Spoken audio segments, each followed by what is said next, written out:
Good morning. My name is Kathy Field Lloyd, and I'm the chair of this group called the Forum.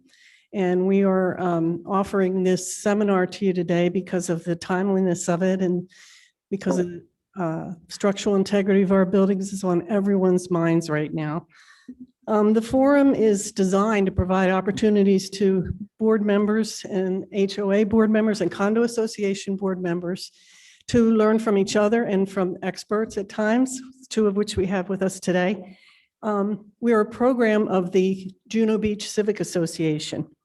We believe that well-managed condos are the ground floor for satisfied communities. And when our communities are satisfied, our broader Juno Beach community that is so beloved to all of us is also happier and more satisfied.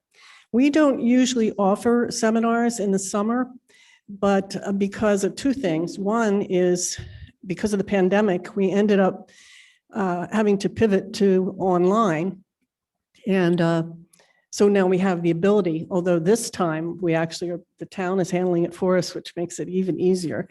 And then the second reason is because basically of what happened at Surfside and incredibly sad situation that has all of us wondering, what should we be doing to make sure it doesn't happen to our condos? And as board members, we know that we have a responsibility to be sure our buildings are safe. So we put this together. There are not as many people as there usually are at our seminars because it's summertime. We have quite a few on Zoom.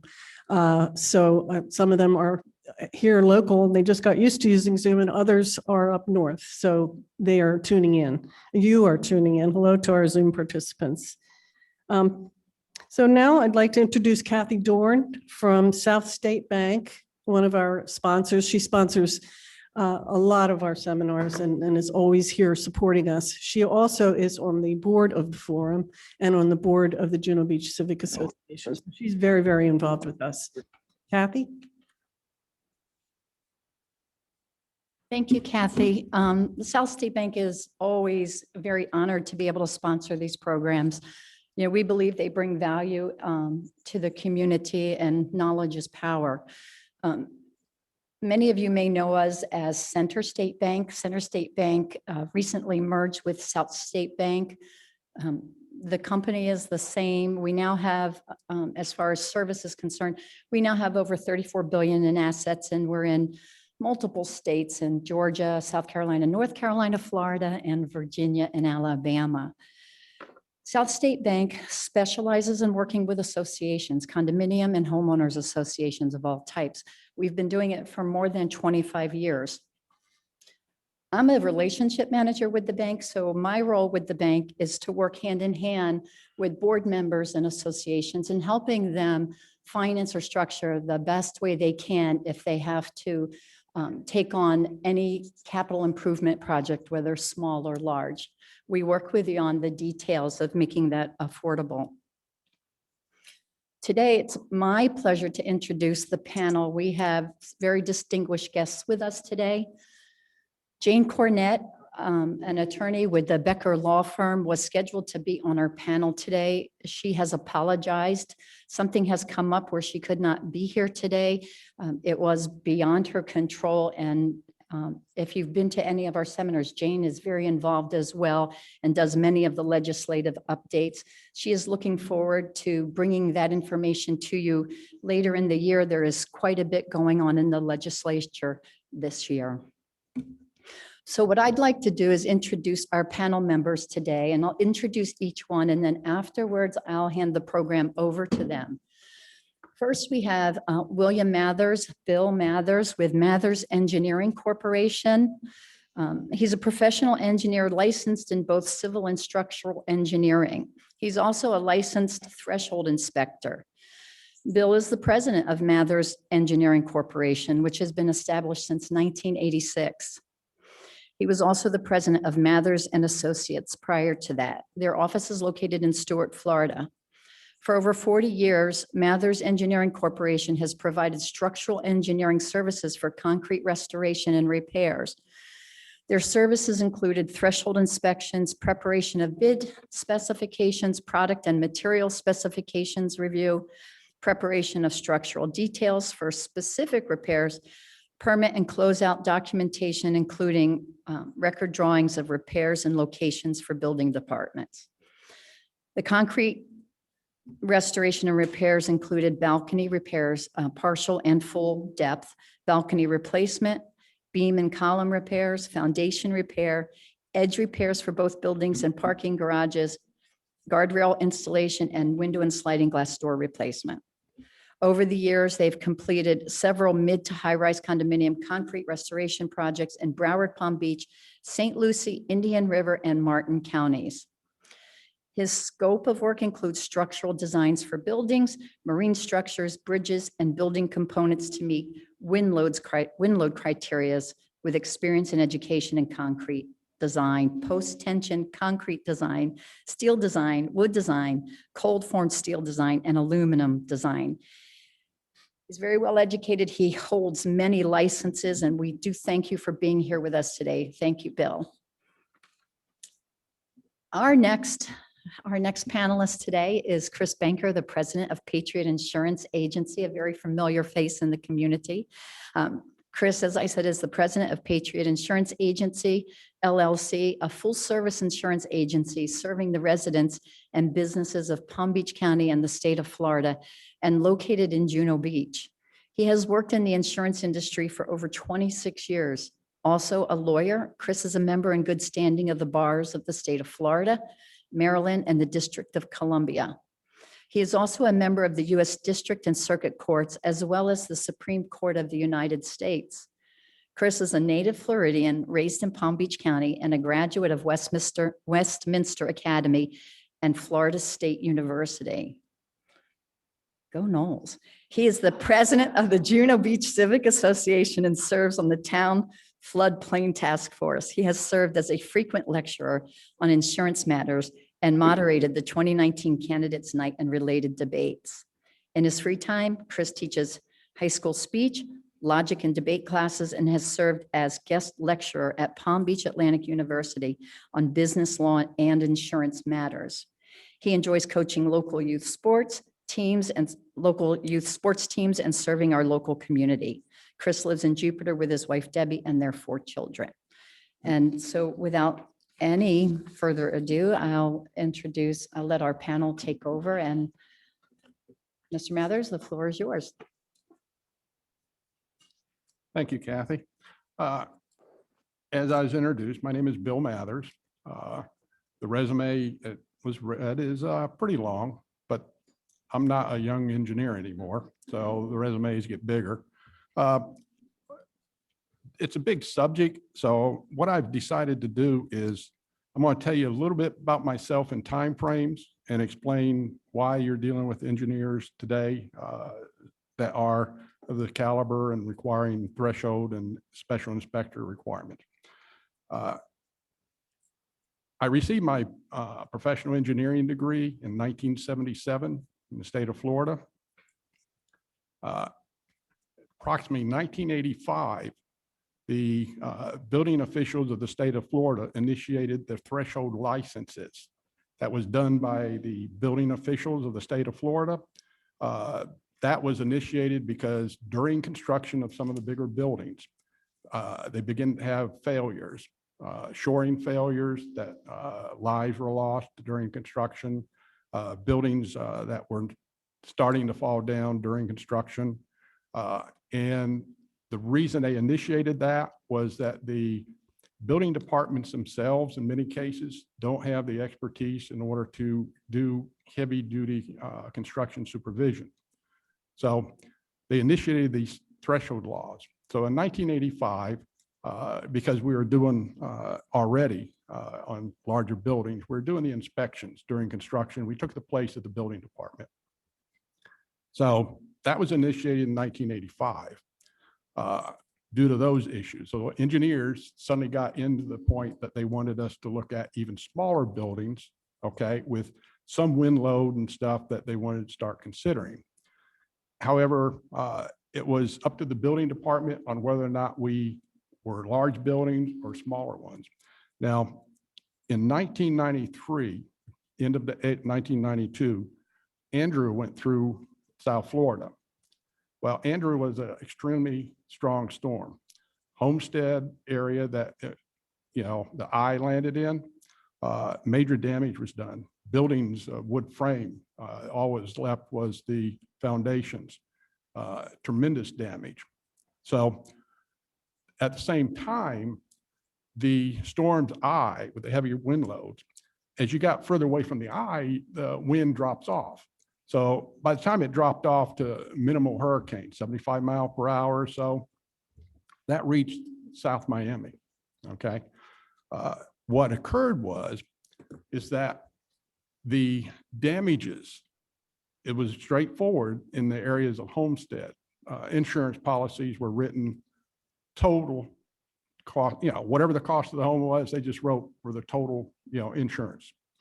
The issue became is that as you got further away from homestead, that you're getting into Miami area, even though the winds were still minimal hurricane, they were writing checks for, instead of $150,000 for total damage, they're writing checks for $80,000, $90,000. What occurred was they found that the effect of the hurricane, there were some structural elements that needed to be, beefed up. Gable ends that, failed a little bit, windows that got broken. And of course, in a hurricane, you got a tremendous amount of water. That water then entered the units. So now it may have been, say, $10,000 worth of structural repair for a roof or a corner or a window, but the interiors were $75,000, $80,000 because your drywall got wet, had to be replaced, furniture, interior damage. So what happened after that was the damages cost were over 5 to 6 times what it was in the homestead area due to these areas that were minor structural damage. So the insurance industry and the state of Florida got together and they figured out, well, we need to, figure out how to resolve that, because if another hurricane hit, it's going to be major damages. Okay. So what happened is by 1993 to 94, within a year after Andrew, engineers now that were threshold, suddenly engineers were getting into a single family house to make sure that the wind loads and so forth. So it wasn't going to have any damages due to minimum hurricanes. So we now entered that field of, doing threshold and at the same time doing engineering for your windows, specifying your house, and not only the larger structures. So that initiated the Florida building codes, because prior to that, down south, you're under the Southern building codes. That was Dade and Broward. The Southern Standard Building Code for the Southeast United States was enforced. And the agreement is that Florida needed its own code. So over the next number of years, up to like 2000, the industry, building departments, engineers, architects, a whole slew of people began to rewrite a code that was called the Florida Building Code. That code was initiated in around 2000. 2001 was the first implementation of it. We're now at like 2000, I believe it's, I don't want to even speculate, but I know the current code is issue 7, and I think that's under the 2017 or 19. So that's where we are today with the Florida building codes. That was a direct result of the problems they had starting with the 80s. They already assigned engineers as threshold. Now they've passed that license over to our professional engineering as an SI, okay, which is a special inspector on top of our PE. So I believe the only comments I'd like to make about what's happening down south with the collapse is you're going to find out within the next year, okay? We don't know yet. everything, engineers, we like to speculate among ourselves, but there's no known facts that we have at this particular time, except for what we are all talking among ourselves. I assure you that the engineers that are doing that forensics analysis, they are probably pretty much up to speed on what the cause is. The prevention of that is being worked on what codes or what structural or inspections that need to be done above and beyond what is currently required. So that's being worked on. Now, the only other thing that happened is the hurricanes we had in 2004 through this area. Well, that initiated the fact that some of the repairs being done to balconies, and so forth, where the element that was blown with a lot of force actually was connected to concrete that had deteriorated, that was fine, but the steel had done some rusting, and that concrete became, damaged during the hurricanes. So what we ended up with after that is the furtherance of damages that are being caused by hurricanes can result into more cost for your insurance and so forth. So that brought about where in 2000, I believe it was 5 or 6, okay, Miami-Dade and Broward initiate what everybody refers to as the 40-year, certifications. All right, it was due to that issue. They're having structural failures due to, the hurricanes. So that initiated that issue, which is the 40-year plan that everybody hears about. That's initiated in Dade County and Broward County. The building department actually notifies the association that they've reached the 40-year period, and that initiates these inspections. Part of it is a structural inspection for safety, as well as just a routine inspection of the structures. It also includes electrical, which is included. So, and I think it also includes probably the fire. Okay, so you have these requirements that they're doing now in Dade and Broward. Okay, you may see a result of those. One, as they find out what occurred, you will see them tightened up. Okay, they may expand the inspection requirements. Okay, we don't know, but right now, I don't think anybody knows except those forensics engineers that are, involved due to legal issues. They will not probably be allowed to speculate or disclose things for a little while. So the first ones we're going to get it from is probably will come to us as to an expansion of inspection requirements, that when we do concrete restoration, it's going to expand further than that, okay, to other issues if they find any. Secondly, your insurance companies will probably be finding out, no doubt their engineers are probably the lead on it, just like they were in the hurricane after Andrew. So that will come through your insurance companies and stuff as they find out.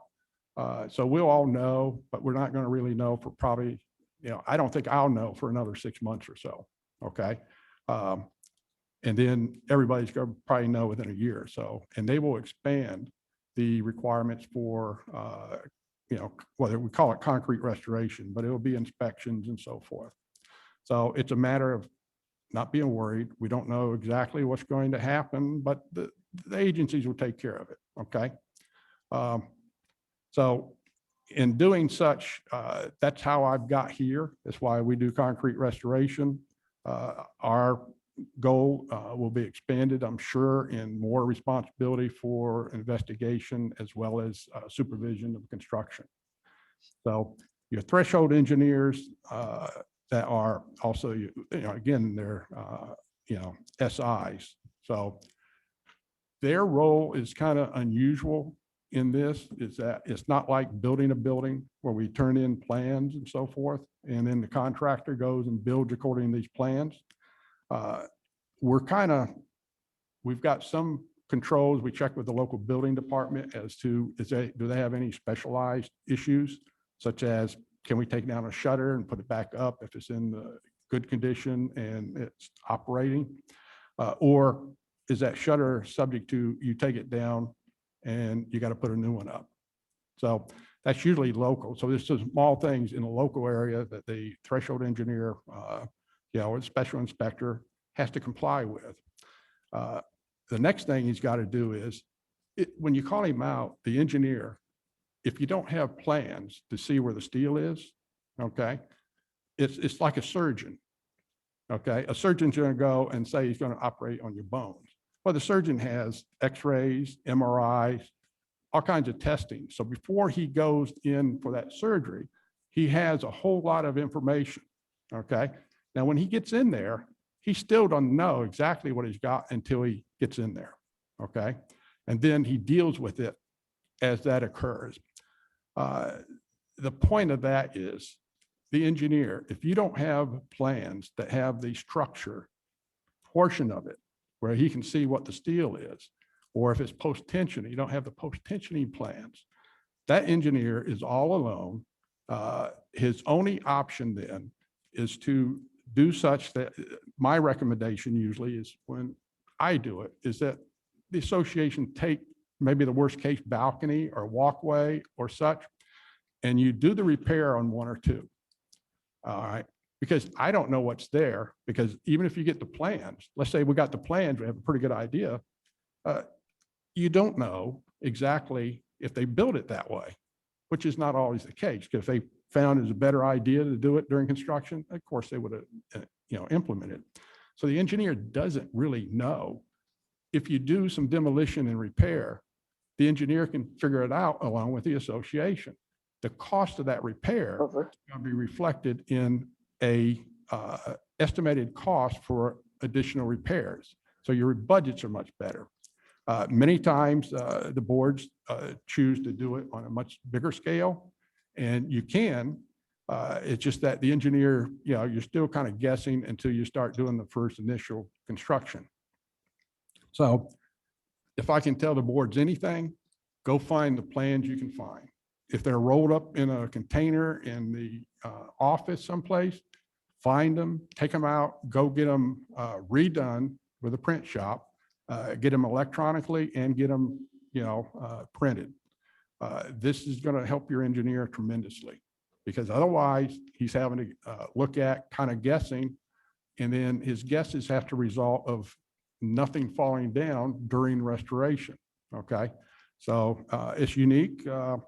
So it's kind of like there's nothing we can go to except for our knowledge and our background when we look at these things. So again, plans is one of your most important things as an association you can get. Okay. Your engineer can be much more, well, you'll never be accurate until we open it up and find out, but at least you'll have a good idea before he opens it up if he's got a shore or what could be consequences.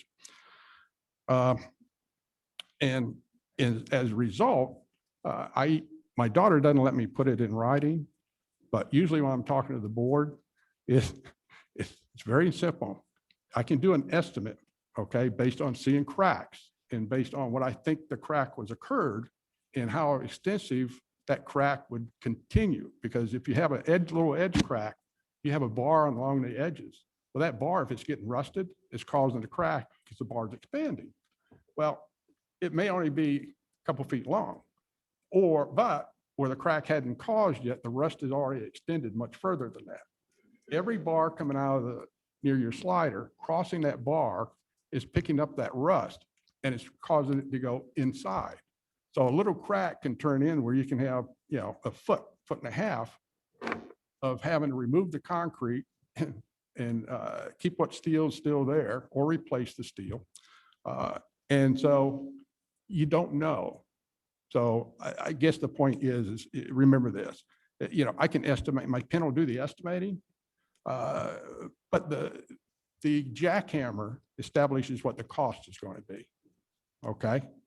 So that's why your engineers, they're not going to be able to tell you exactly what it is.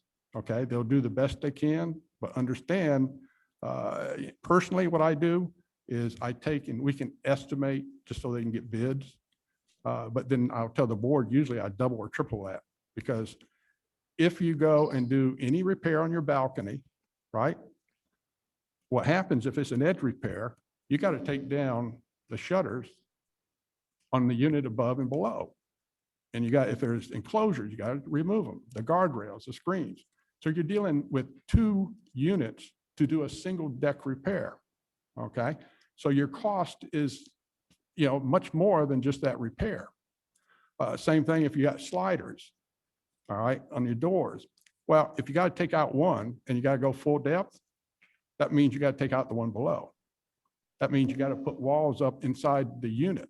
Now they're called dust walls, even though they're wood, and they got plastic. That's because when you're chipping, the concrete that's being chipped up, the velocity can actually penetrate the plastic. So the wood's there to keep it from going through the plastic and getting into the unit.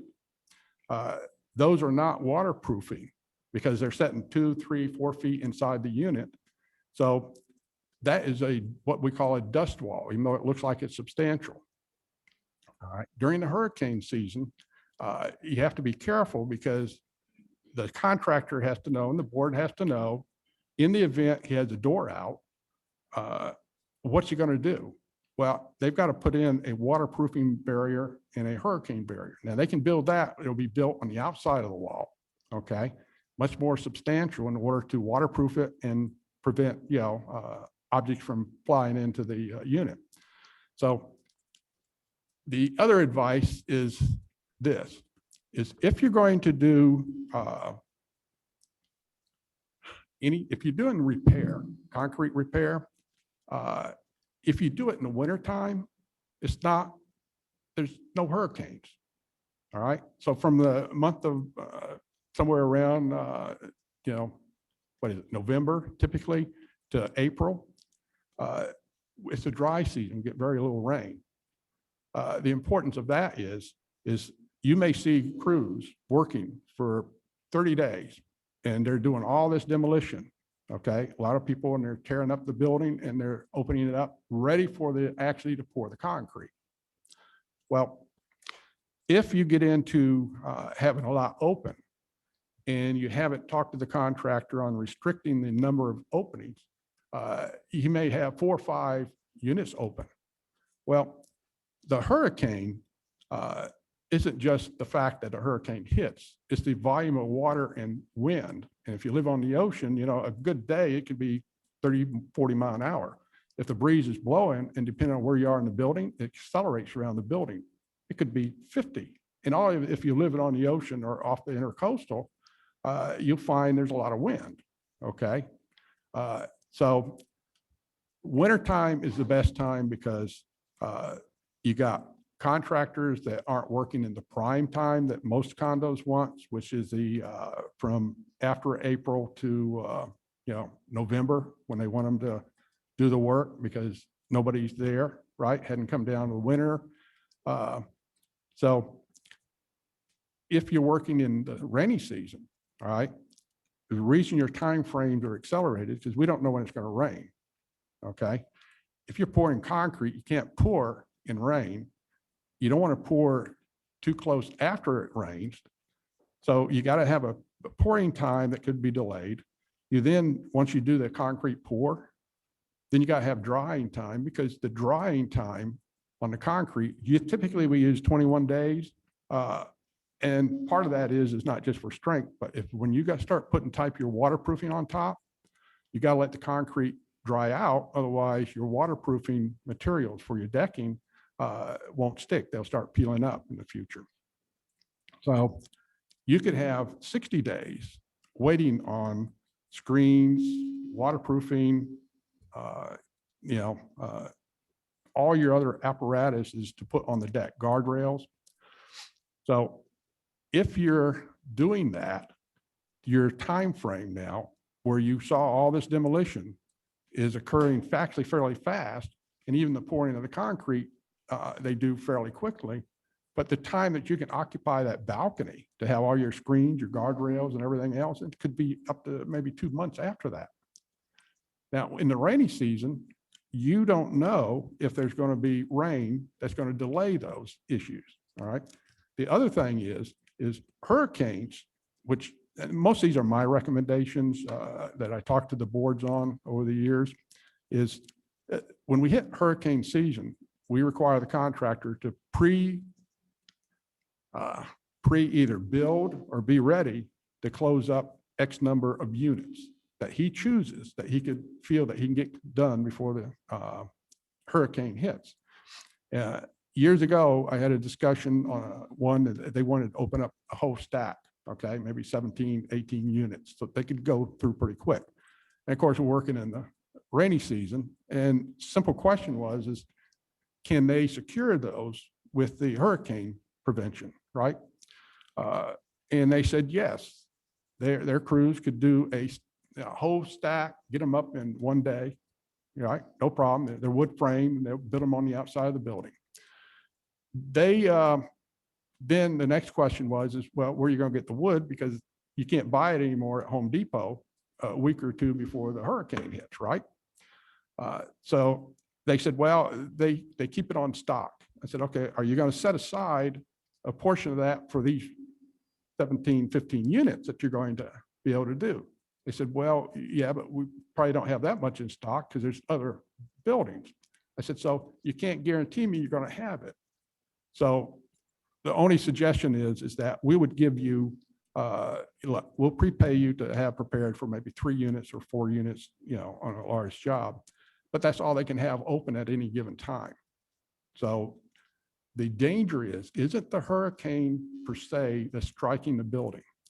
The danger is that the construction company, now I always tell them the minute they start the job, they're approved to do the hurricane protection. Okay, not at me waiting a week for a hurricane or 2 days, but when they start the job. And that for that particular reason is to controlling the potential issue of damages to the interior units. The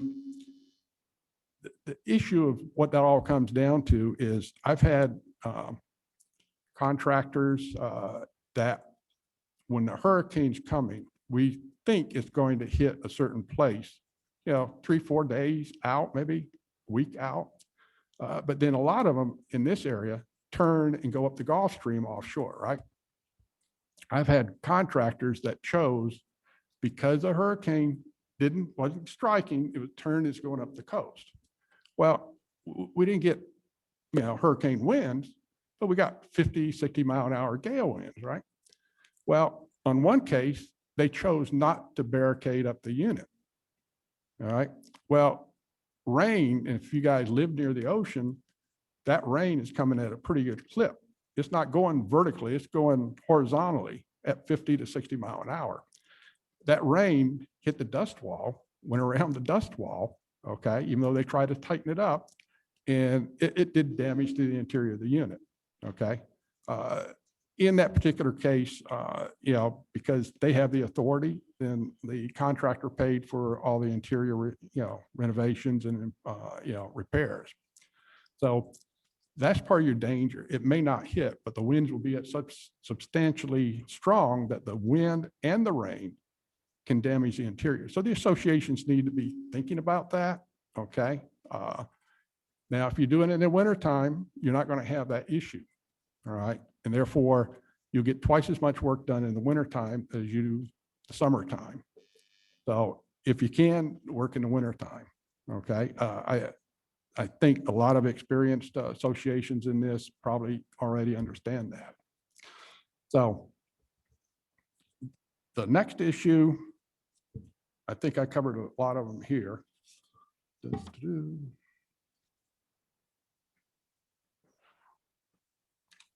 Yeah, I already went through a page. Now, the other issue is that when you're looking to start concrete restoration, and the board's getting ready to enter that phase, obviously one of the things you're going to do is look at, getting an engineer, that is in the area, familiar with the, restoration product. Once you've chosen the engineer, the next thing the board wants is he's going to want these preliminary cost estimates, and he's going to go through those issues I have already explained. One of the things I feel the board needs to address is during construction, you're going to have some issues such as, let's say, the glass sliders for the doors. You're going to have screens, guardrails, shutters. These are all potentially going to be, that will be affected by the concrete restoration. All right.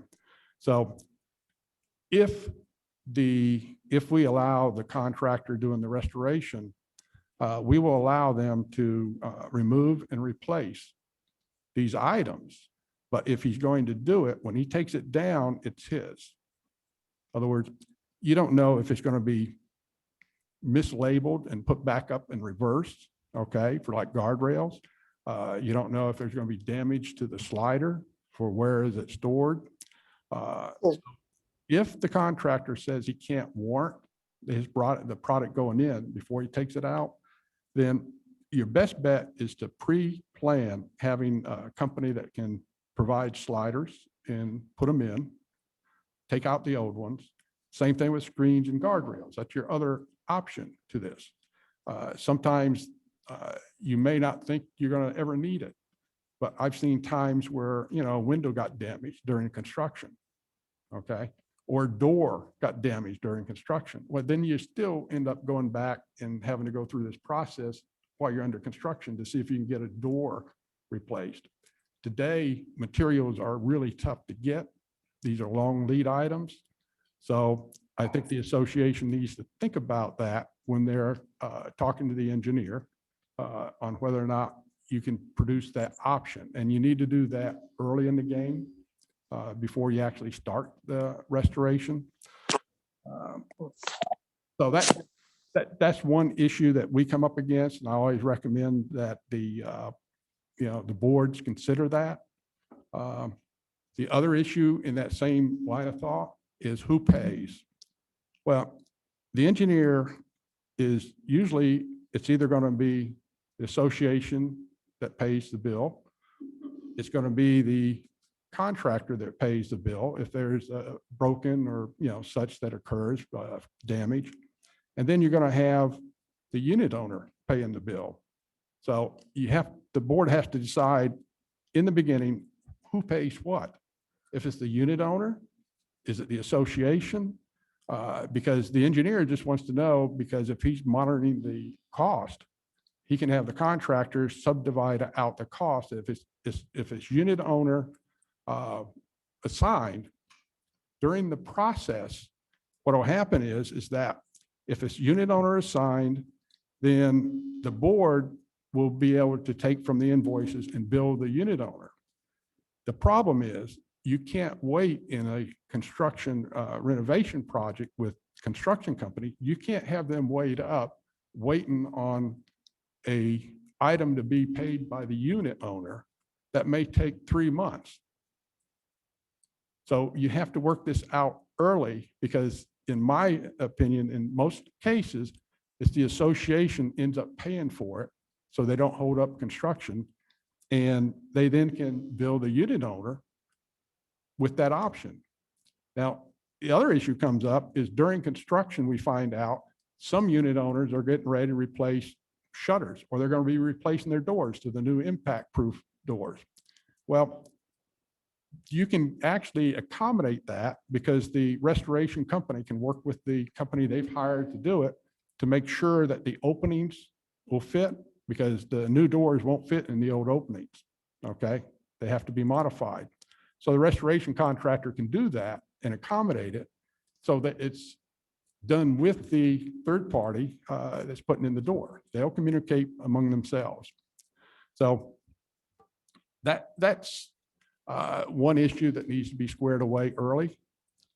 So the only thing is then after that, you know, there's a lot of other things that come into it. I think those are the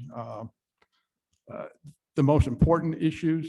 I'm sure there's a lot of questions on what I've said, but I think if the association will take those into account prior to even initiating the construction, okay, you can assign a contractor ready to go, but you have these other issues in line. I only say that because I've come up against that in the past. So With that, I'm checking my notes. Give me a second. That's probably some of the most important things. The only other thing is painting. If you're going to do painting, get a concrete restoration company involved. So when the painter runs into something where there's more than stucco, you have a restoration contractor that can come in, do the repairs, and they can keep going with the painting. Because when they hit it with a high pressure hose, right, it's knocks off stucco, especially if there's any corrosion underneath it. So I think I've probably given you some of the best advice to look at prior to you getting into construction restoration. There's a laundry list of things that happen. I would say that you've got to have the property manager and a board member or an assigned member that deals directly with the engineer and the contractor, because you don't have time for a lot of decisions. The engineer would like to check some of those decisions up through the ladder, because it's going to be cost involved. So you can control the cost by, having a contractor work on certain stages at a time so that he can stop before he either runs out of time because you want him to shut down in November, or funds are getting tight and you want to shut down the project at a certain point and then regroup on maybe starting the next year. So I appreciate y'all, listening. I hope it was informative, and I think Chris is picking up now, and we'll handle it from his end. I think they're going to take questions after Chris. Yes, thank you, Bill. Great job. That's really good stuff there. I want to quickly just say good morning again. My name is Chris Banker. I'm the president of Patriot Insurance Agency. I saw some hands go up after Bill's presentation that Kathy was going to mention. We're going to hold those questions till the end. We're each going to do a brief presentation. I've got a few points to make, and then we want to leave plenty of time for your questions. That's the primary focus and point of this panel. So good morning to those who are here, those who are tuning in by Zoom. Appreciate you all. I want to say a quick thank you again to the forum, to Kathy Field Lloyd for hosting this event, to our sponsors, the Juno Beach Civic Association, South State Bank. Kathy, great job to all of you. It has often been said, what you don't know can't hurt you. What you don't know can't hurt you. Well, when it comes to insurance and when it comes to board responsibility, what you don't know can hurt you. And that is why it is so important for boards, which are an ever-changing potpourri, if you will, of membership, coming to do a thankless job, coming together to do a thankless job and a difficult job and a challenging job. What you don't know can hurt you. So it's important that we stay informed and up to speed. Before we get started, I have a couple of disclaimers. I want to thank you for that kind introduction, Kathy, but I want to make sure that you understand that even though I have a lot of experience in the insurance industry, I do not hold myself out to be an expert per se. So I'm not here as an expert on insurance matter, just as somebody with some experience who's here to help guide the way on some important, relevant, and timely issues.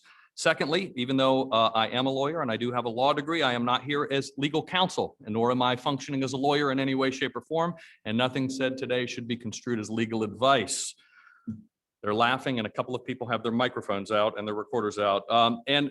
Thirdly, no specifics. I'm really not going to deal with any of the specific or topical news events. The things that I have to share with you today, while applicable, are applicable to all homeowners and condominium and common forms of ownership in the state of Florida.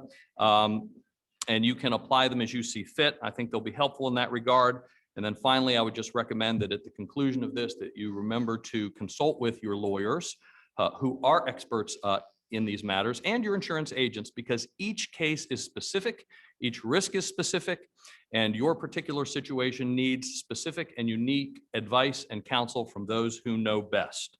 So if we need to know what we need to know so that it can not hurt you, what are we really talking about? Well, we're talking about board responsibility. The title of today's talk, Structural Integrity and Board Responsibility. And board responsibility is a concept that triggers lots of insurance implications, but primarily in two areas.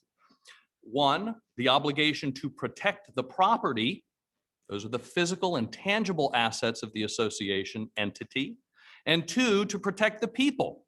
So we want to talk about protecting the property and protecting the people against risk and against loss. So let's talk a little bit about protecting the property. Now, 400 years ago, the entire insurance market began because of the great fires in London, England.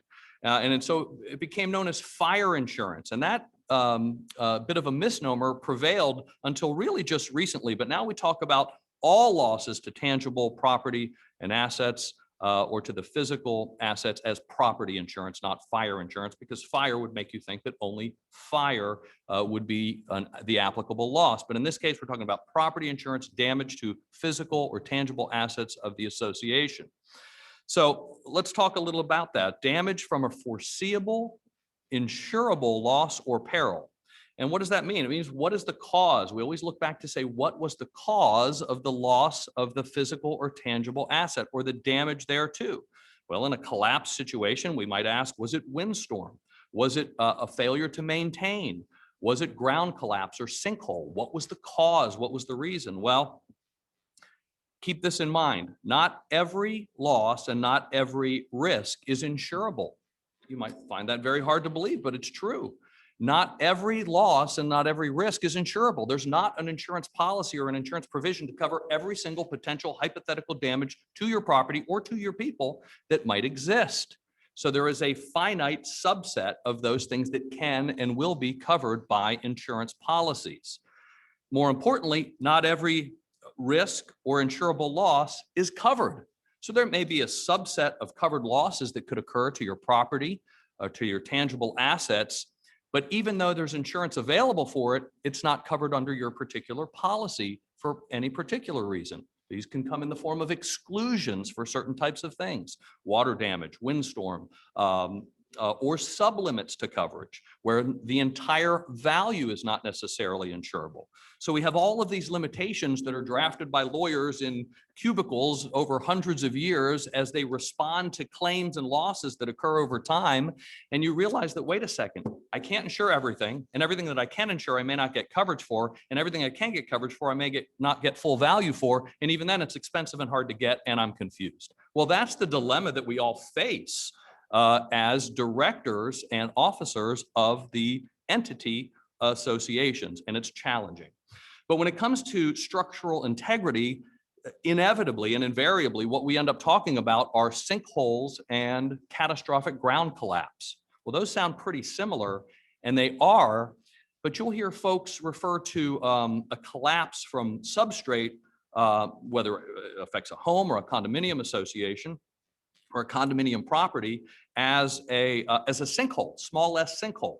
But it may surprise you, or it may not surprise you to know that the state of Florida, in its statutes, the legislative bodies have defined what these actually are, and they're two different types of events.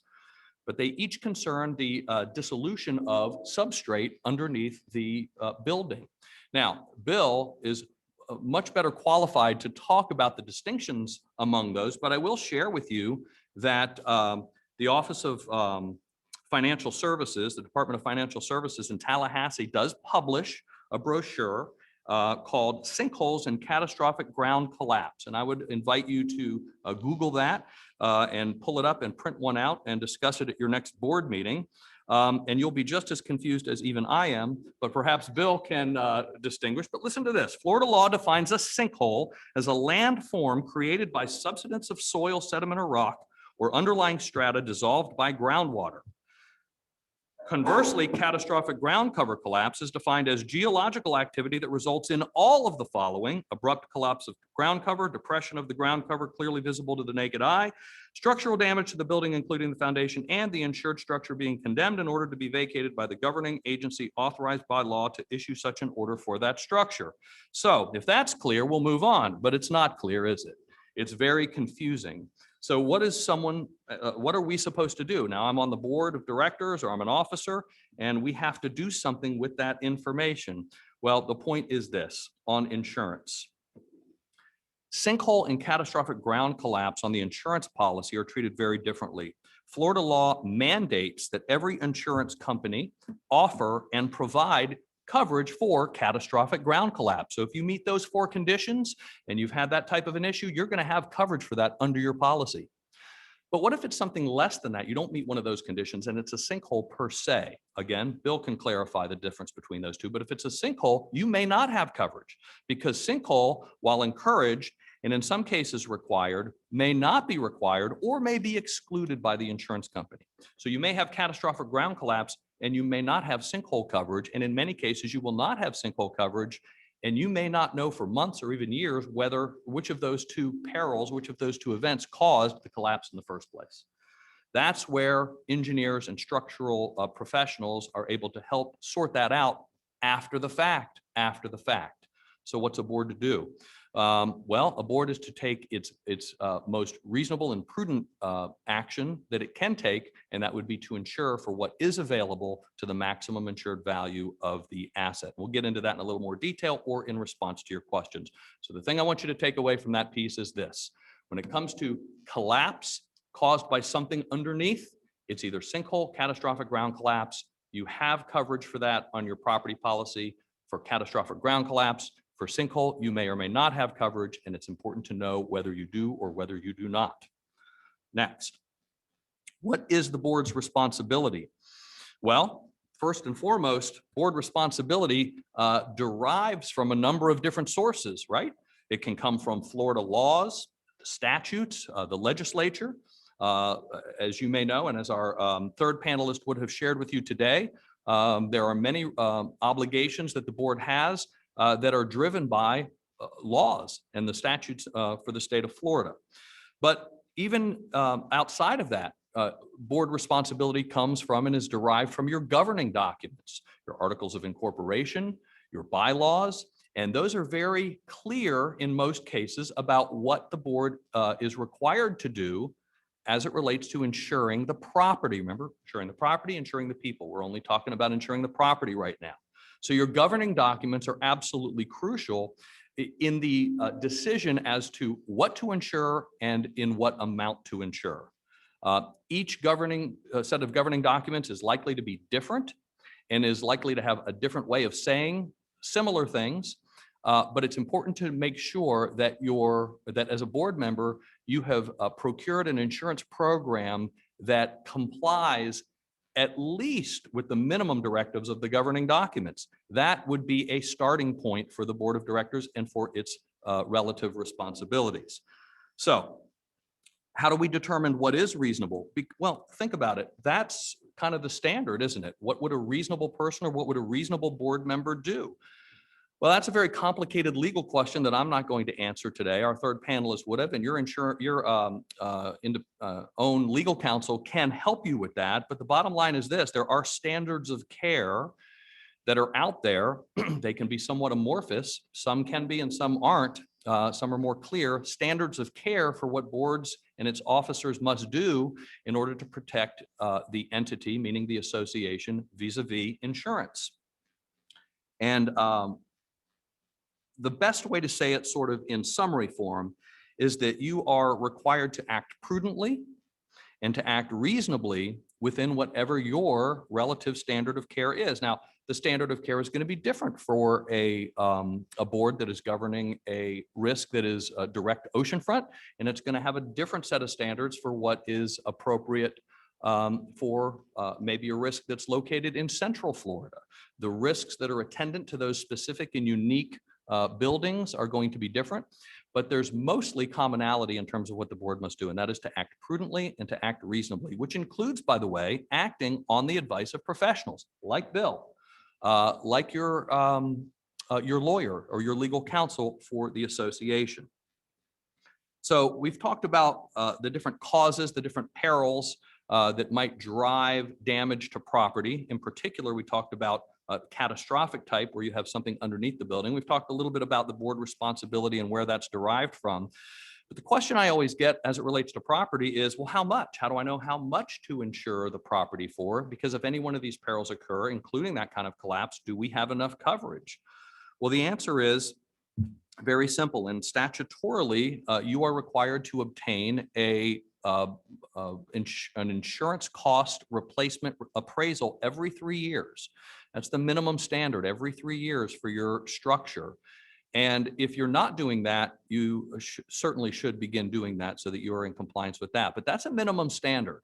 That is a legal standard. Can you do it more frequently than that? Absolutely. Why might it be important to do that? Well, because we're talking about a very dynamic concept. The value or the cost to replace something is a function of the availability of those commodities to rebuild it, including the labor to do so. That is a constantly varying amount. And it's important to have some type of baseline for that. And every 3 years may or may not be enough, depending on what your particular situation is, especially if you've made improvements to the property.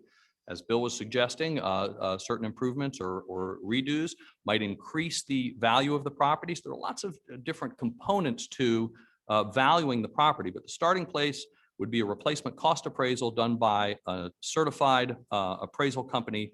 And that is as it relates to the cost of the cost to replace the structure for insurance purposes. That does not include the value of the land. A direct oceanfront property has a much greater value as an asset because of the land, but we don't insure the land, we insure the structure. So the property is a function of the structure, not the land, but the value of the entity, the value of the asset for the association is all of it, but we only insure for the structure. There are other ways to value that as well. Insurance companies do their own replacement cost estimates. They can determine whether you're underinsuring, and if you are, you can be assessed a co-insurance penalty if you have failed to insure to the appropriate value. And by the way, you might have an appraisal on this date. You might have an insurance policy put into place on a subsequent date, but the true determination, the time when it is decided what the cost to insure or what the cost to rebuild actually is neither of those two dates. It's on the date of loss. So if you have established an insurance program on day one and 364 days later you sustain a loss before that policy renews, it is the 364th day, which is the date by which the assessment of how much it will cost to replace that will take place. So there can be a significant deviation in value in a year's cycle or something just shy of a year as it relates to the commodities necessary, and that's when it's determined. And it may seem a little bit unfair, but you might agree with me that it's even more unfair when I tell you that the burden of knowing how much to insure for is not on the insurance company at all. It's on you. It is on the board of directors and on the insured party, which is the association. You have the exclusive obligation to determine what that amount is and to make sure that you are insuring up to that amount. So just as an ancillary part of this, we also get a lot of questions about the board's responsibility as especially in a catastrophic collapse situation. What about ordinance or law coverage? This is a coverage that comes in three parts, A, B, and C. A, the undamaged portion of the building. B, demolition and debris removal. And C, increased cost of construction. These are three areas that I would encourage you to review with your insurance professional and your lawyers to make sure that you've got this one right. A, the undamaged portion of the building. Remember, an insurance policy pays for that portion of the structure that is damaged. But what if 60% of the structure is damaged? So you have an undamaged portion that is not being paid for, but that's got to come down and you got to start over. That portion isn't paid for by the insurance unless you have coverage A, which is the undamaged portion coverage. That's under your ordinance and law coverage. If you don't have it, or if you have a sublimit, then you may not have enough to rebuild the entire structure when something less than 100% of it is damaged. Secondly, demolition and debris removal. Can you imagine in a catastrophic case how much the cost of demolishing and removing the debris would cost? Well, often policies have none of it, or they have a very small sublimit, maybe $50,000 or $100,000. That doesn't cut it in most cases. Make sure you're reviewing that. And then three, the increased cost of construction. A building that's 40 plus years old may have cost X to build at the time, and we might even have an appraisal that says why. But now when we have to bring it in compliance with current building codes, more stringent building codes, and different types of materials that are then available, that increased cost of construction is not covered under your basic policy. It must be covered under Part C of ordinance or law coverage. Very important that you review that with your insurance professional. So we don't want to go too deep on protecting the property today, but please bear these things in mind, and I'd be delighted to take your questions about that later. Let's talk briefly about protecting the people. Protecting the property, we talked about that. Let's talk about protecting the people. What do I mean by that? Who are the people? Well, we got to protect the people who are members of the association, and we have to protect the volunteers who are the board members and their officers that serve at the pleasure of the board, who serve on behalf of the members themselves. So how do we protect the people? Well, when we're talking about loss of property, or in some cases, regretfully, loss of life or injury or damage, then we're talking about protecting the board and its officers from lawsuits from third parties for failure to do things that they perhaps should have, or failure to do them timely. So that comes not on your general liability policy so much as it comes in the form of your directors and officers policy, your E&O insurance, which stands for errors and omissions on the part of the board. An error by the board or an omission on the part of the board. They either did something incorrectly or they failed to take some action, an omission that resulted in damage or negligence that injured the entity, the asset, or the people. So that we call that the professional liability policy. These are the duties. This covers the duties, the actions that the board and the officers are taking each and every day on behalf of the association. And remember, the board acts as a fiduciary to the association and its members. That means they have a duty to act with a single guiding and important standard, and that is in the best interest of the association. In the best interest of the association. So those are words, but those words have some meaning, general meaning, which is every action that the board takes must be with an eye toward what is in the best interest of the association and only. No self-dealing. And if they fail to do that, then that's what we would consider an act of potential negligence, or an omission that might be an act of negligence. And that act of negligence gives rise to liability. And when liability occurs, then who gets sued? Well, the board of directors gets sued, the association gets sued.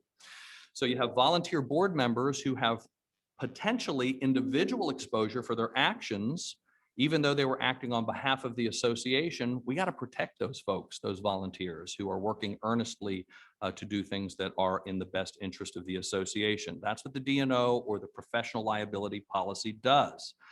Some policies, bear in mind, some of those policies contain exclusions for construction defects. They can contain exclusions for construction-related maintenance situations where there may not be coverage or even a legal defense on behalf. You got to check those policies and make sure that you don't have those exclusions, or if you do, you have some alternative form of covering that. But the bottom line is this: for most acts or omissions that are within the scope of what the board should be doing, those will be covered under that policy.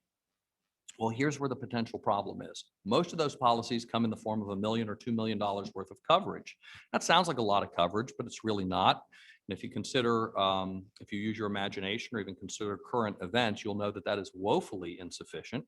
So what we do is place what's called an excess liability policy, or what you would perhaps think of as an umbrella policy, but that would be a bit of a misnomer. It's called an excess liability policy that sits on top of that policy, and it extends the coverage for a lot less money, a lot lower premium, but it extends the coverage to 5 million, 10 million, 15, 20, 25, or whatever the case may be.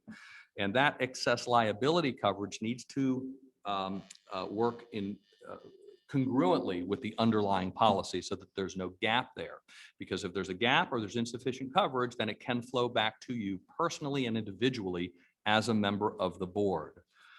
So that always raises the question, well, what about conditions that I know about and I don't disclose them, or conditions that I don't know about and so I never knew? Well, I've got more unfair news for you, and that is the duty to inform the insurance company and the duty to disclose defects or conditions on the property rests exclusively with the insured, which is you, which is your association by way of its board of directors. The insurance company does not have an obligation to come investigate and determine whether your structure, your building has the appropriate amount of structural integrity, whether you've done maintenance, whether you're overseeing it, whether you've retained someone like Bill to inspect it. No obligation on their part at all. It is exclusively on the risk to disclose and to notify and to inform. So if an insurer was not informed and otherwise could not have insured the risk because they didn't know about what the actual condition of the building was, then that policy, even after the claim, can be voided as a matter of law. It never existed. Here's your premium back. We're going to move on and good luck to you. You've got to disclose what you know, and that burden is squarely and exclusively on the board and on its officers. So that reporting duty and that disclosure duty is on you, is not on the insurance company to investigate. So again, we're just touching these 30,000 feet. I see people shifting in their seat. I don't want you to shift in your seat because that's what insurance policies are for. They help protect you, and they will if you do it sensibly and with the proper counsel. How much is enough? We've talked about protecting the property. We know how to figure out how much is enough on the property because that's tangible. We know what a brick costs. We know what the prevailing cost of labor is. But how do we know how much liability exposure? How do we protect against that? Well, $1 million doesn't sound like enough, certainly in a catastrophic situation. How do we know? Well, we go back to the market value of the asset, not the insurable value. So if a building costs $25 million to replace, then that's $25 million. We can agree on that. But if that building's oceanfront and the value of the asset, including the land, is another $50 million, 25 plus 50 is 75 million, that would be a pretty good starting point because the board of directors' responsibility is to ensure the asset or the association against claims for the problems that occur. And once the asset itself is gone, other than individual liability or exposure, it's pretty much done. The asset is what the asset is. So I believe that a good starting point is the market value of the asset, meaning the association, as a coverage amount for your excess liability. Now, I would check with your lawyers, your insurance professionals to determine what that number might be, but I believe that that's a pretty good starting point. And I think less than that, I think I would be inclined to shift in my seat a little bit more because we want to make sure that we are acting in the best interest of the association. And if the association asset is X, then we want to insure to X. That having been said, we talked a little bit about personal liability and some of the exposure that can flow to the boards of directors and to its officers. In a separate conversation that you should have with your insurance professionals, if you're serving on a board, please make sure that your personal liability program is also intact so that if anything goes wrong on the association side, you've got as much protection as is available on your personal program as well. And with that, I want to remind you that one tendency that boards have to have, especially in a time like now, if you have been serving on the board for any length of time, you know that insurance rates are increasing, premiums are going up, coverage is being restricted, and availability is low, meaning fewer companies are willing to insure high-risk risks. So when that happens and premiums go up, the first reaction of many boards of directors and officers is, hey, we need to cut the coverage. We need to drop the coverage to reduce our premium. I would caution against that strategy. That is not a good strategy, and that is in direct opposition to the basic standards of board responsibility that we discussed. So I think there are better and other ways to manage A, your budget, and B, your insurance program to make sure that you are not sacrificing coverage on the altar of premium or cost, because at the end of the day, you want to make sure that your fiduciary obligation is intact. And that is my 30,000 foot overview of protecting the property and the people vis-a-vis structural integrity of condominium buildings. I leave you with this before we turn to questions. There are over 1 million condominiums in the state of Florida, over 1 million condominiums. So although we should be cognizant of the exception and of the newsworthy individual consequences that can happen, we also need to retain our perspective and understand that our job is still the same, and that is to act within the best, act in the best interest of the association within the bounds of what is legally and as it relates to the standard of care required in the state of Florida. So with that, back to Bill and Kathy for questions. Thank you.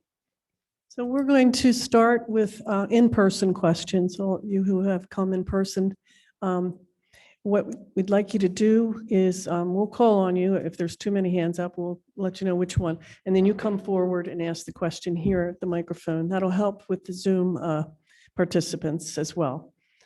And then when we've finished or slowed down with our questions, we'll open it to those that are on Zoom. So who would like to start?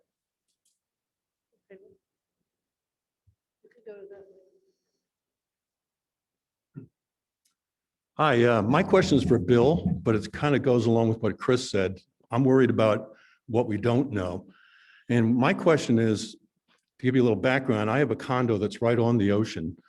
It was built in the mid-70s. And after what happened at Surfside, we went around and looked at 44 columns that we have.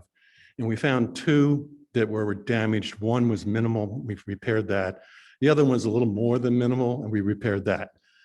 My question, Bill, is there new technology that can tell us what's going on underneath the buildings, underneath those columns? Or do we literally have to dig around there and just take a guess? We're wrestling with that potential of having to deal with that. Today, well, one of the things that could be done, if you're talking about a parking garage, basically, Right. where you have plenty of room, you can remove the cars. Back in maybe 15 years ago, we did a lot of sinkhole investigations on the West Coast, and we used ground penetrating radar. We discovered that the ground penetrating radar, because it will hit the limestone layer that's dissolving, it will actually start finding out where that hole is, where it's dissolving, and the grain of sand's going down it as the water table goes below it. So the hole got bigger, and a grain of sand, more grains, but that created a low density zone. That then, that low density is like a water bubble rising to the surface. So as each grain went in, it's not necessarily a hole, it's just lower density soils. And once it got up to a certain point, the soil on top that was actually acting as a bridge no longer could carry the weight if it had a house on it or just out in the yard. So once that collapsed, it just kept falling. And what it did is recompacted the soil underneath, and it quit falling. Okay. So the ground penetrating radar may be, because we saw it a number of years ago with our units, that you could actually see this low density zone. Okay. Over here though, you're not going to get into what Chris said about the technical, because our rock is not a strict lime zone. It's a coral cocaina rock. It doesn't dissolve. Our water tables are typically much higher than what they are on the West Coast, where you got, where it goes through the limestone to the real water table in or below the limestone. So there is possibility that ground penetrating radar may be able to do it. We're checking in to see if there's any physical way that we can do it, like testing labs that could actually do sampling and get densities beneath slabs and stuff. Again, the biggest thing you got to do is find out what's underneath. In most cases, condominiums don't have plans for the foundation. So if you can find those plans, you can start looking and see about what's there. If you got piling that's underneath footers, well, the piling are going down, and they usually will go right into the cap rock underneath. Okay, that's what they all shoot for. That's a different animal. Okay, your structure's loaded differently. If it's on the ocean, and if it's newer, they all probably have piling. And the criteria for building over there is they're already counting on you losing soil underneath that structure. So the design of the structure, the engineers, they put them up on piles. So if you lost all that sand underneath your building, the building's still going to be there. Okay.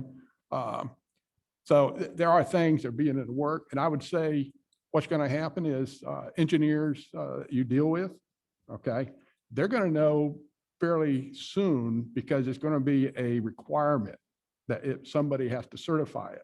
And they're going to end up going to the engineer saying, this is one of your criteria you got to do. And they'll probably do that before we actually know how to accomplish it. So there is some technology. Ground penetrating radar in a garage, if the first floor isn't open, well, then you're going to be limited to where you can actually pull this scanner around. And then again, cutting holes in the floor isn't always the best way to do it, because what if there's a small void underneath there? And sometimes you can have a small void, but the way these condominiums are built, they're fairly substantial foundations. So, you can always put chemical injections like we did with, homes on the West Coast, or routing. There's different methods you can use to restabilize it. But we don't know. I've got stuff that I think, because I'm looking at how we're going to, accomplish something like that. When they start telling me we got to do it with inspections, that I got to certify it. But it's potential, and I almost guarantee you that that's coming down the line. All right, and it's going to come down as a requirement before there's a solution to how you accomplish it. And it's typically, they're going to tell the engineers, you got to certify it. And we'll have to figure out how can we accomplish these things. It's something, it's an unusual condition, but as I said, if you get the plans, okay, it's bad enough we don't have plans for the upper structure that we can guess at, is we have no idea how they got that footing, whether it's just a spread footing on top of the ground like a house, or if it's a deeper footing with piling. So that would be nice to know. And I would say some of the stuff will be done if they're looking for that. It's going to be with testing labs, coring, radar systems. There will be a system that will be created by my peers or such. This is what we're doing, be able to, we can't guarantee nothing, but we'll have to certify it's good. Well, I have a sales background and a software background, so I'm certainly not an engineer, but we did go to look at our plans, and we do have extensive plans. And not only that, but we have photographs of the footings, actually the way they were put in. And I got to tell you, I feel really comfortable about our building. It looks very solid to me. Maybe our engineer needs to take a look at those photos and tell me more. Well, again, it's going to be something that is probably going to come up in a requirement. Okay. So if you've got an engineer, if you get the SI, the guy is going to end up having to certify it. If you talk to, the local one or the one you're dealing with, ask him how he's going to sign off to the building departments that the soil in this building is stable. Okay. And I guarantee you, he's going to tell you, well, we're going to have to look at it, or he's going to find out about it. And it's not that, I would say 9 times out of 10, there's no problem with the footings, okay, on the bigger buildings. But there's usually a reason why something goes wrong, okay? So it's either the structure or something beneath the structure holding it up. But that, if you have a good feeling, I would say 90% of the condominiums are built to withstand that, are in pretty good shape. So you're not recommending we run out and get this radar technology and run around to our poles and see what's going on underneath there, huh? Well, except if you want to get a head start, find a SI and ask him that particular question. Okay. Because I guarantee he's already thinking about it. Okay. So ask him to take a look at it and give you an opinion. Okay. And he may say, well, it looks good. I believe you, but we got to prove it. Okay. And he Okay. may tell you, we don't have how we're going to prove it yet. Or he may have already gotten some ideas like we're working on it to say, well, we could do this and this, and then I could tell the board it looks good. Okay. And as that relates to board responsibility, I'll just comment generally to all boards. It's helpful to understand what the culture of your board is. Ask yourself, how are we going to govern? Are we going to govern by what we must do, by what is legally required, or by what we should do, or by what we ought to do? Those are 2 different standards. So when the law says you must do these inspections, you must do them periodically, or you must have an appraisal, that's what you must do. And everyone can agree that you must do that. But I think a better approach is to determine that your board will govern by what you ought to do. And when it comes to voluntary periodic inspections, I think that's something that makes sense. And by the way, what we ought to do typically informs what the standard of care is. And when what we ought to do is driven by things that happen, real life events that happen, then that changes the standard of care potentially. So I am always in favor of a culture on a board that governs by what they ought to do, not merely by what they must do.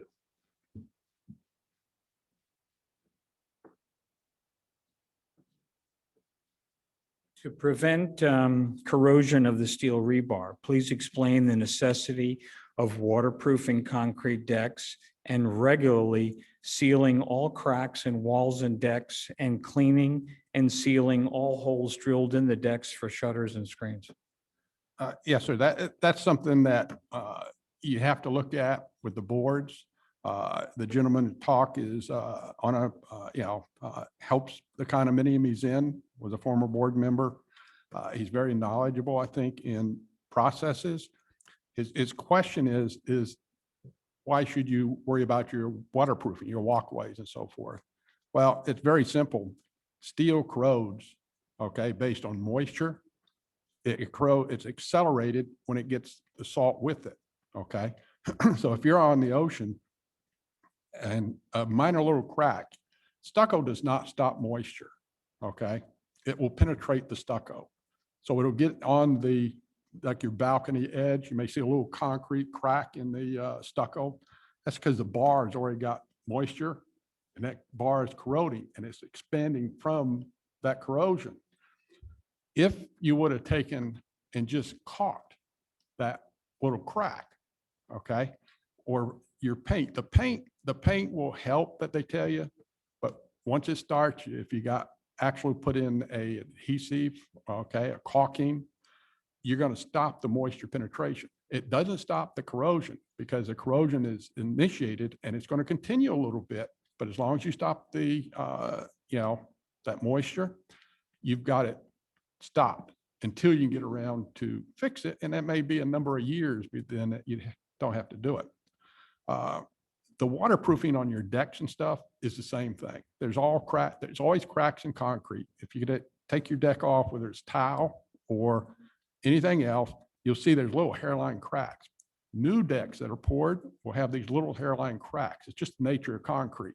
Okay, the way when it's dries, it's shrinking. So it produces little cracks. Moisture can get through that.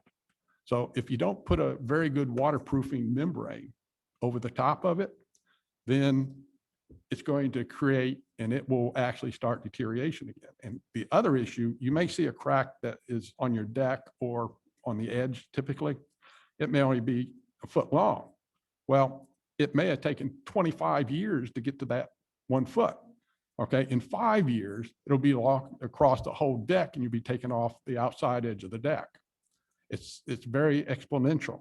Okay, so the quicker, as the gentleman suggested, the quicker you stop that, you give you longevity on your balcony, with a good deck coating and stuff. The other thing he mentioned was minute things like when you put an anchor back in for a guardrail or your door, you have to caulk that anchor because that's one of the main sources of that hole is allowing water to get in and into the concrete, and the concrete will take it right to the steel, and there are your doors. If you ever have a slider and you can't quite get it pushed together or it's getting tight, well, if you look and you can't pick that slider up, you'll see either the top has compressed down, dropped down, or the bottom has risen. And that's why you can't do it. And it's risen because the steel underneath has corroded and pushed up the concrete. Okay. So waterproofing is the most important thing you can do. If you do it when you see it as a normal maintenance issue, you're going to save yourself, tons of money until you can get around to actually having to fix it. So I hope I answered your question.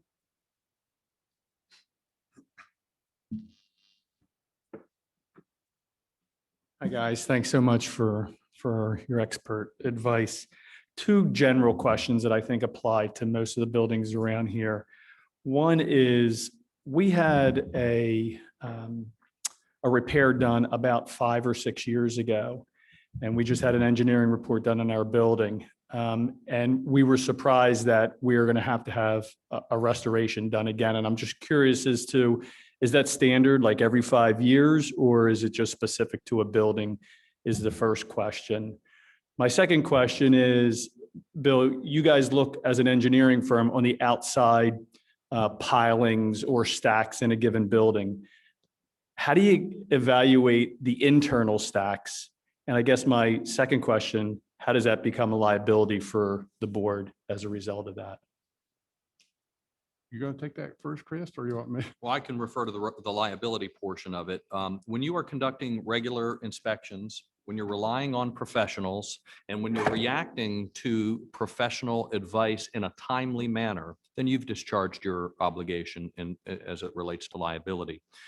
What happens is if you unduly delay, if you don't react to that professional advice, that would be an omission, that would be a failure. And so these are very fact-specific concepts as they relate to what is prudent, what is reasonable, and what is timely.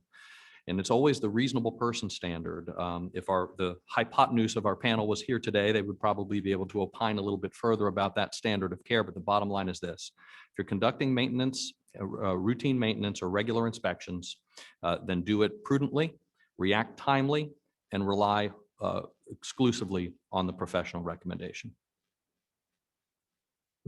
Yeah, when it comes to hidden items, when you're doing concrete restoration, the engineer can make a determination on what do you need to fix now, which is priority, right? This one is the most damaged, you got to fix it, to what's minor, which means you can go and fix the major stuff and caulk the minor stuff and then get to that at a separate time. The other issue is for unknowns, and there are times that when you're doing restoration, you may have to let a column go that's a minor cracking because you've got other priorities, or it means you may have to take down a whole bathroom, right? And you can do that the following year for budgeting. Biggest problem we have is when you have a column in the electrical room where there's usually more damage because of the electrical issues, you have to have floor power light give you permission to go in there. And then you have to be restrictive because you can't get things near the transformer. So it's a very costly and a very different issue. But that is one that everybody avoids because you can't go into those rooms. So that's one thing that you could do, get floor power light to allow your engineer into that room, okay? Because that's a whole different world when it comes to restoration. And that way you can look at it for budgeting purposes. I have seen where the ceilings had fallen down on the transformers and everything was still fine, but you couldn't go into the room, right? So it's just a different world. It's something you have to watch.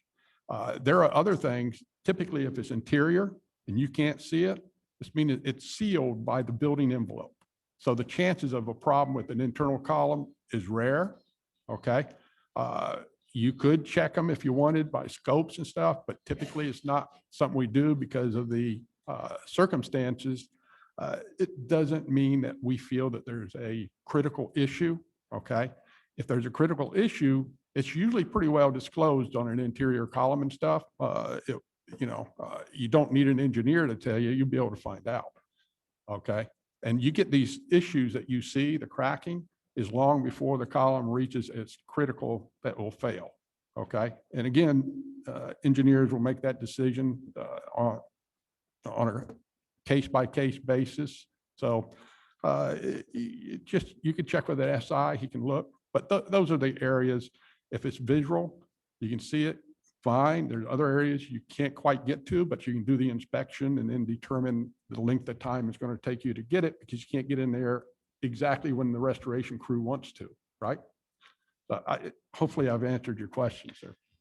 And if I could just add a postscript to that, I think it's an important reminder for all boards to keep an eye on their reserve funds and to make sure that they are fully and properly funded.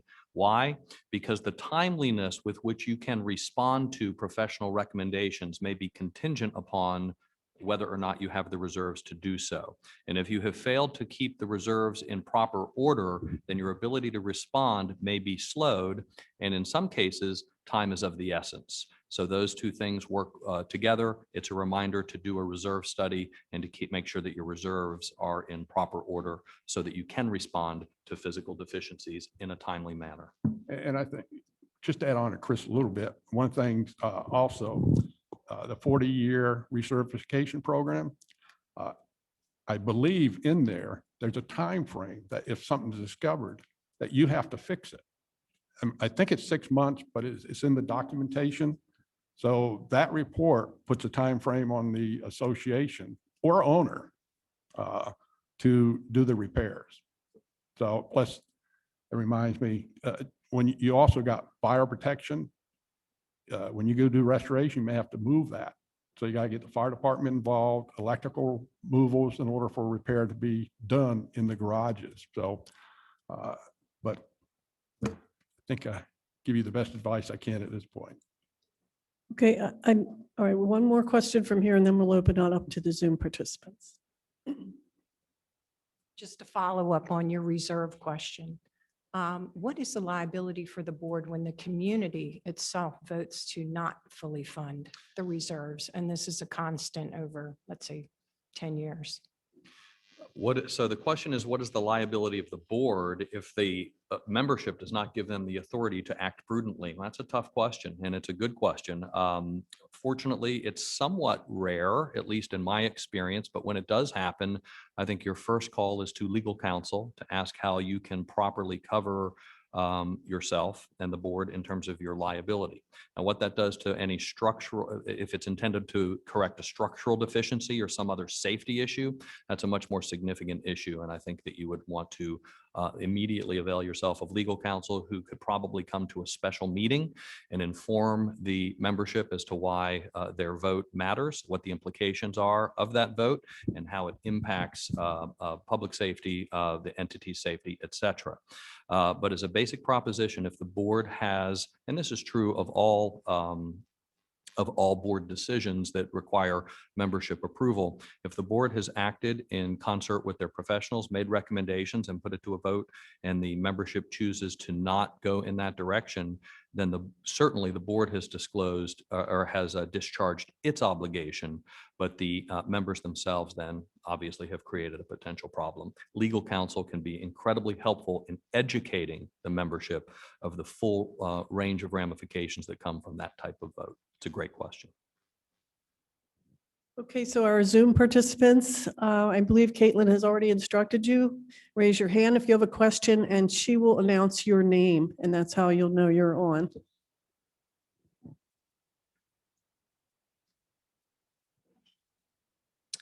Miss Maureen Strahan. Hold on just a minute. You're still on mute.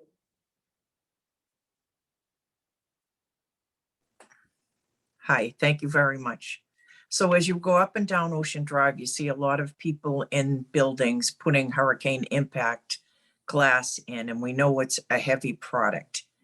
Is there any research done to ensure that hurricane impact is not affecting the structural integrity of buildings?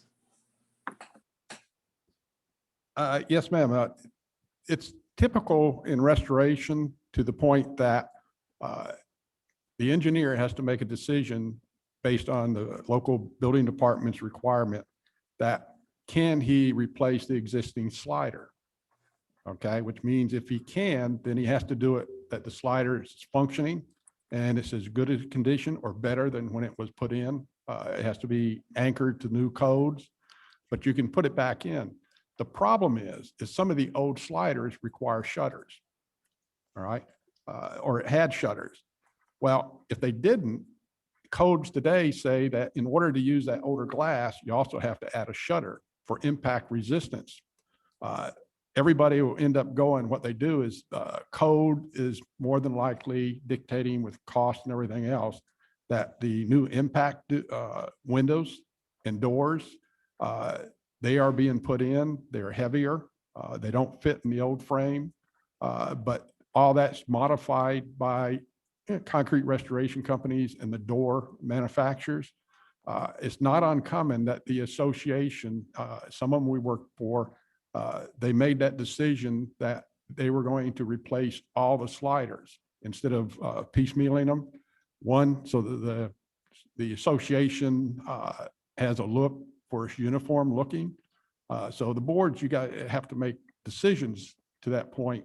If you're going to replace a slider, can you do it without approvals? But then again, you have no choice. So the answer to that is you'll see a lot of the new impact windows going in. They will not fit in the old frame, but they're not compromising it. In other words, the existing wall is usually fine. You may have to make conditions to anchoring or something to accommodate them. But where's the engineer stop?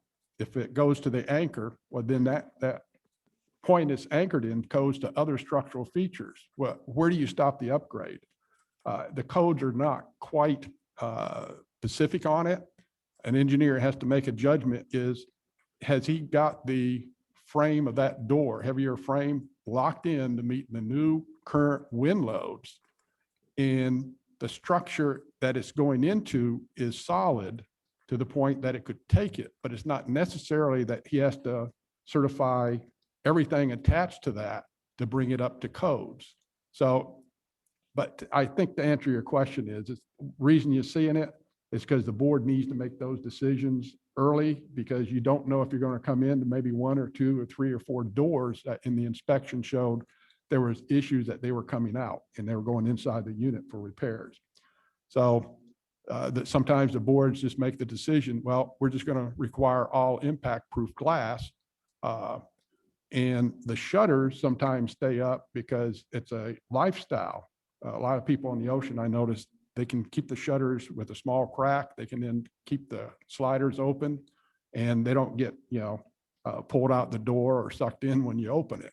So it becomes a lifestyle. So getting rid of shutters is probably one of the association's biggest deals because a lot of people like them. So if you go to impact proof glass, you don't need the shutters.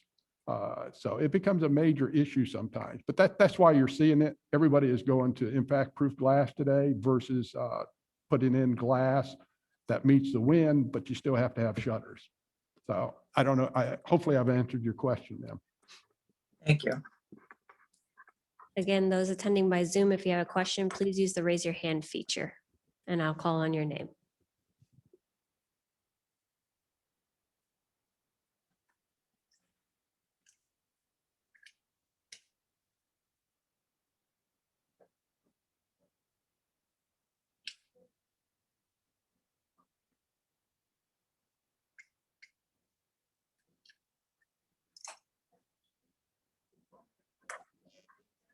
I do have Denise Quimby. Hi, this is Denise Quimby. We, per the instructions on the original email, submitted a question via email. Will you be reading those to the panel members?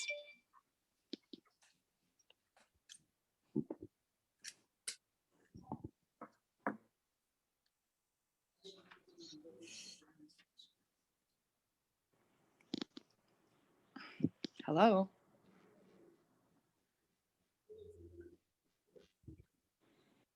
Hello?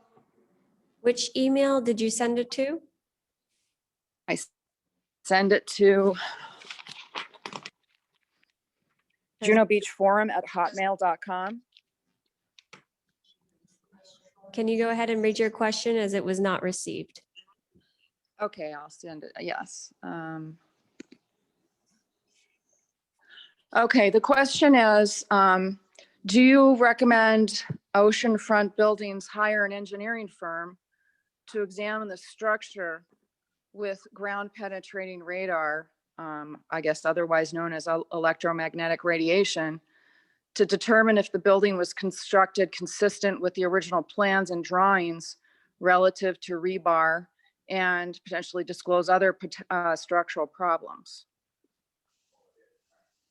I assume that's in my bailiwick.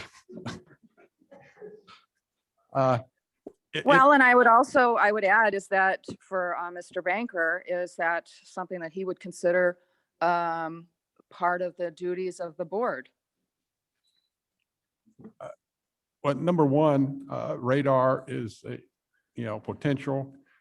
You have to talk to the guy that's going to say that he's happy when he gives the approval to the board, saying that he's done an investigation and maybe in the future to building departments. So the guy that's going to sign that document is the one that will dictate what he wants to be assured. Ground penetrating radar companies typically, unless the engineer, special inspector is knowledgeable, they can hire a company to do it, but that company is going to have certain limits on their liability of what they can and can't say. So it's all going to fall back to the engineer that's going to do the report and sign it. It's going to be totally up to him on what he feels is necessary for him to then sign off on any specific issue, okay, including subsurface conditions.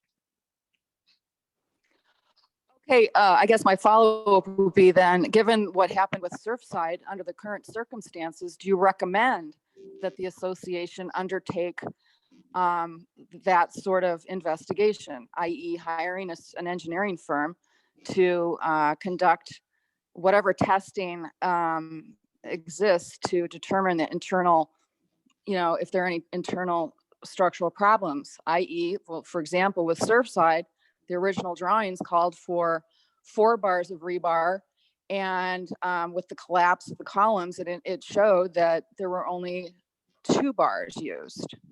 So how does a building determine if that's the case? If what the drawings called for, when the building was in fact constructed, it wasn't built consistent with those plans? Yes, ma'am. And that's a common recurrence, even under normal concrete restoration, is without, number one, having plans, the engineer kind of has to see what he can see, and then he has to make an estimation what he thinks is in that column or beam. And when he starts the repair, he takes his thoughts and estimate, and it becomes reality. So what he sees is what he'll then deal with. I get that, but let's assume that we have the plans. All right, but even if you got the plan, I would do this. I wouldn't panic a whole lot because one, engineers haven't received any requirements yet as to what that would entail that we'd have to sign off on. Once we get some instruction from either the codes, the building departments, the codes, or the Florida Board of Engineers, they will give us instructions as to what we've got to do. At that time, they may give engineers options to how we can accomplish that. And ground penetrating radar is something I'm familiar with that we've used internally over the years. So that would be an option that I could use to help me determine some of that information. To determine what is underneath there, you either got to go by the plans or you may have to do some subsurface investigation to determine what do you really have. But I don't want to even have a board worry about that until we get more information from, the forensics engineers and stuff that have done the investigations down there. Once we find out what the issue is, it may be very simple to be able to translate that to other buildings and say, well, if you don't have that same condition, then you don't have that to worry about. But we have to wait until we get instructions so that I can then talk to the board, because then you can certify it. And I guarantee you, it'll go to the board, it'll go to the building departments, and it'll go to the insurance company, because they're going to want to know, well, is that condition that has been found and worried, they're going to want somebody to sign off saying it's okay. So my best suggestion is let's wait until we get down the line a little bit. It won't be that long, and then we'll start being able to figure it out. And the SIs and engineers will be able to inform the boards on what's coming down the line and what they need to do. And I think it's a good question to help distinguish the difference between legal counsel and insurance advice. When we talk about what is the duty of a board of directors, what is the duty, what is the standard of care, and does it require periodic inspections? The standard of care is exclusively the domain of the legal world. What does the standard of care require for a board to do? Are periodic inspections required? Are they suggested? Ought they be done? These are the things of the legal parlance, and often they are driven by current events or catastrophes or incidents that occur.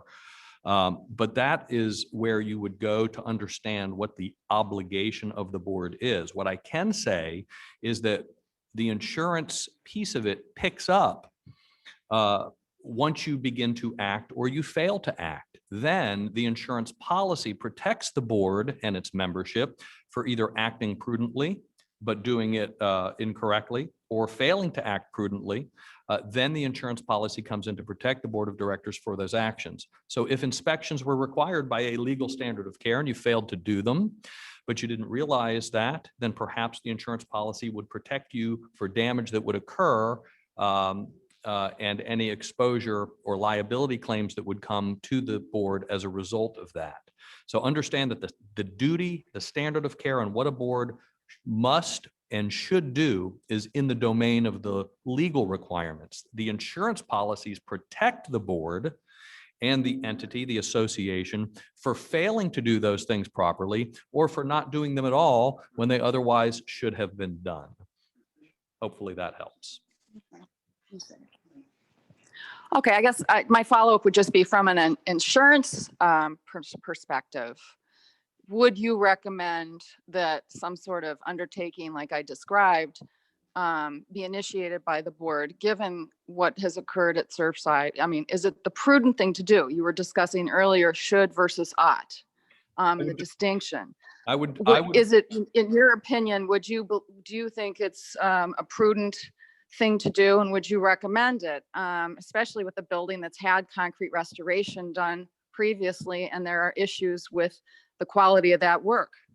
I think if a board, again, I do think that's more in the legal domain, but I'll say this: if a board is aware of a known condition, then I think they have a reasonable duty to inspect for that condition, to determine what it is, and then to address it with professional assistance. If they're not aware of a known condition that they otherwise ought to have been aware of, then that's also an issue. So there's a duty to investigate if there is a basis for knowing that there is a potential condition that needs to be addressed. And I do think, just as a matter of prudence, routine maintenance, again, relative to what type of structure you have, its age and its position geographically, and perhaps even geologically, the duty to act certainly, and a voluntary periodic maintenance inspections can only help in demonstrating that you discharged your duty reasonably. So from an insurance perspective, I would say that can only help, but as to whether it ought to be done or must be done, or whether the standard of care requires that, that would be a legal question. Thank you both very much.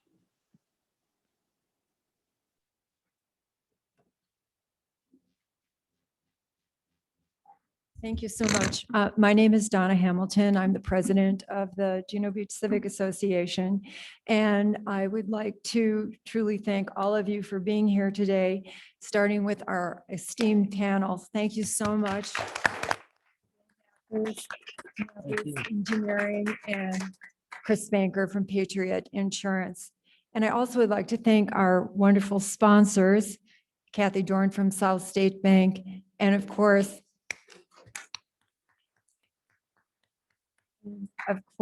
Joe Lobello from the town of Juno Beach, and Caitlin for doing a tremendous job on this Zoom feature. We really appreciate everything.